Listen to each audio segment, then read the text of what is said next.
মাদারীপুরের রাজরের লাউসারে ৩টি দোকান আগুনে পুড়ে ছাই, ক্ষতির পরিমাণ প্রায় ১৪ লাখ টাকা। মাদারীপুরের রাজর উপজেলার আমগ্রাম ইউনিয়নের লাউসারে ১৪ নভেম্বর রবিবার দিবাগত রাত ১২টার সময় ৩টি দোকানে আগুনে পুড়ে ছাই হয়ে যায়। এতে ক্ষতির পরিমাণ দাঁড়ায় প্রায় ১৪ লাখ টাকা।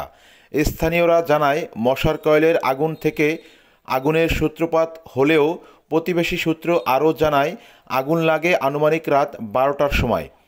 আগুনের লেলিহান শিখায় চোখের পলকেই দোকানের মালামাল পুড়ে ছাই হয়ে যায়। আগুন দেখে পার্শ্ববর্তী বিল বাগিহার মাছ ধরার জেলেরা এসে আগুন নিয়ন্ত্রণে আনে। আগুন নিয়ন্ত্রণে আনতে প্রায় ২ ঘন্টা সময় লাগে। ভুক্তভোগী কাপড় ব্যবসায়ী সুভাষ হালদার জানান, আমার একমাত্র আয়ের উৎস এই কাপড়ের দোকান। এই দোকানের আয় দিয়ে আমাদের পুরো সংসার চলে, তা পুড়ে ছাই হয়ে গেল।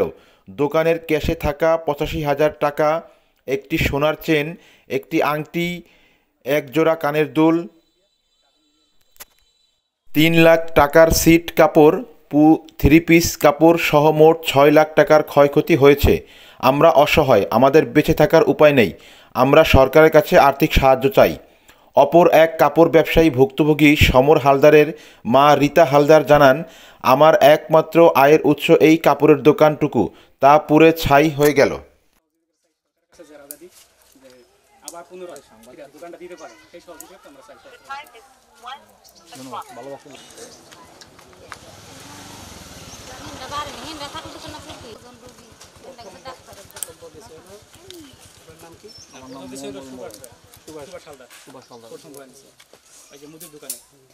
আমার মায়ের বুকে, আমার বাবার বুকে, আমার মাইলো হাটের রুগী, আমার বাবা কাজ করে, আমার মায়ের ওষুধ কিনে দেয়, আমার বাবার আছে বাইরেও সংসারে কাজ করে, আমাকে জমি কেত কম, এই দোকানের প্রতি সব দোকানের মাসে ২-১ বার জনকে টাকা মা বাবারা টাকা নিয়ে যাবে দেখে আছে।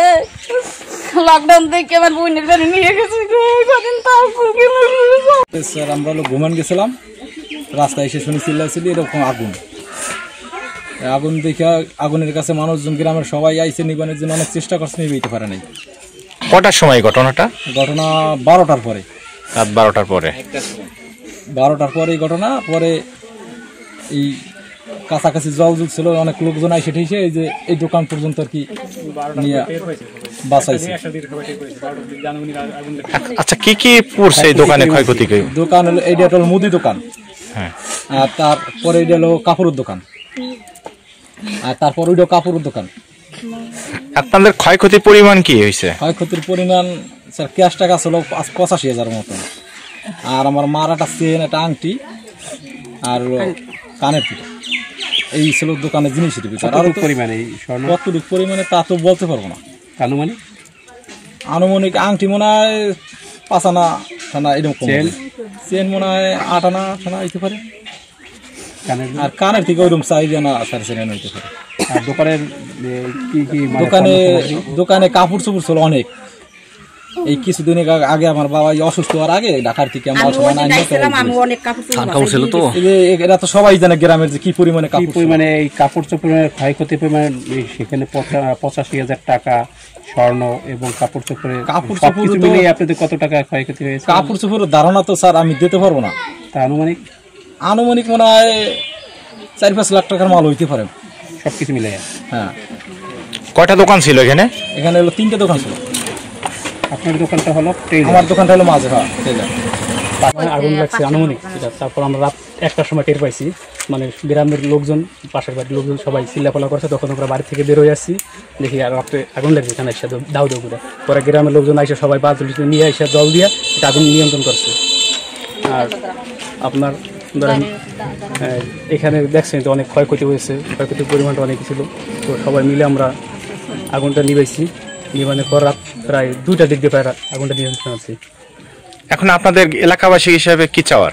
আমাদের এলাকাবাসী একটাই চাওয়া যে এখানে 3টা দোকান পড়ে গেছে, এদের যেভাবে বাঁচতে পারে আমরা সেই সহযোগিতা চাই সরকারের কাছে, যারা যদি যে আবার পুনরায় দোকানটা দিতে পারে সেই সহযোগিতা আমরা চাই সরকারের কাছে।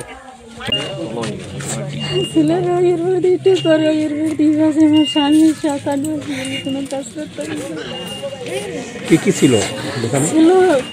টেলারি দোকান তো, কাপড় চুরি ফিস্টি, শাড়ি ফিস্টি, অনেক কিছু ছিল। কত টাকা ক্ষয়ক্ষতি পরিমাণ ছিল? আপনি এখন কি চান? সরকারের থেকে কিছু সাহায্য করলে একটু বাঁচতে